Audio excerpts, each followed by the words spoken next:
10% blanket tariff on nearly every nation, higher reciprocal tariffs for big exporters like China, Japan, and EU, all set to detonate by April 9th. Trade hawks loved it, but the Wall Street not so much.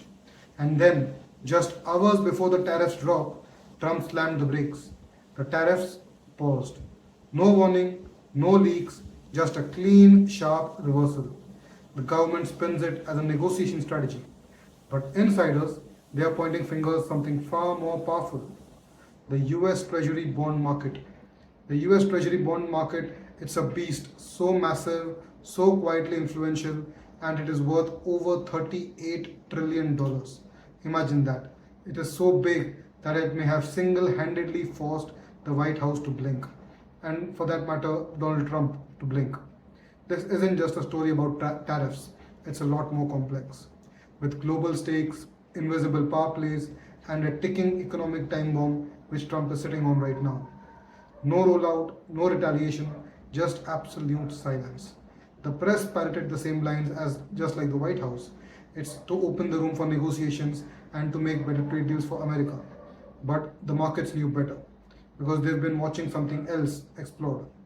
The US Treasury bonds. Sound boring, right? But that's wrong. They are the backbone of global finance.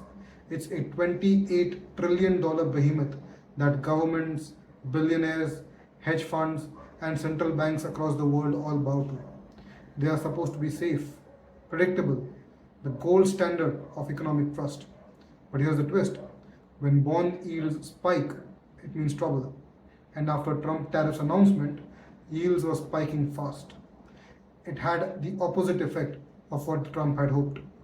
Originally, if you check out my video of Trump's real game plan of why he was launching the tariffs, the link is available at the top right side. He is essentially a master of debt restructuring and bankruptcy laws from all his past ventures. He thought that the demand for US bonds would go up with these tariffs. It would help him renegotiate the duration of the bonds and issue a lot more new bonds at much more favorable terms for him and the US government. Instead, investors started dumping bonds in secondary markets. Because of that, the prices plummeted and yields surged. Why?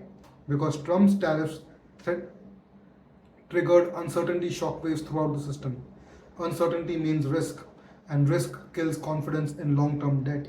So, the world's biggest investors, the pension funds, the sovereign nations, sovereign wealth funds, billionaires, huge family offices, the Middle East oil barons, all of them they started asking, if this trade war tanks the US economy, why should I keep holding your debt? And when treasury yields spike like this, it's not just a financial footnote. It's a 5-alarm fire for the White House. They all started dumping like crazy. Japan was the one who leaded in this case, and they started dumping the US Treasury bonds like ridiculous volumes. Why? And why is it something to worry about? Why is the White House more concerned about the Treasury bonds rather than the Nasdaq indexes and the Dow Jones indexes which was collapsing? Because increasing the yields of the bond increases everything else. It raises borrowing costs for everything. Government debt, home loans, business capital, the entire economy. Imagine that. A single activity of tariff, which was supposed to reduce the treasury yields, instead increased it and made the US trade even far more worse than it was to begin with. So, you want to know why the tariffs were paused? Not because of some feel-good global handshake or some international miraculous deal which Donald Trump happened to crack in a few days. Or was it a negotiation ploy as the government is trying to spin it into? It is because the financial system pushed back hard. The bond market threw a tantrum, so the administration flinched. This wasn't a policy tweak. This was a full-blown financial intervention. Think about it. The President of the United States, Donald Trump, who is known to be extremely stubborn, he was forced to change course of his actions. Why? Because the bond market said no.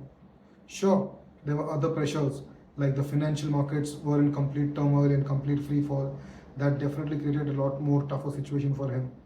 Big corporations were sweating over supply chain, lobbyists were flooding DC, negotiators wanted more time. All of that made complete sense. But make no mistake, what truly tipped the scales It wasn't diplomacy, it was the bond debt.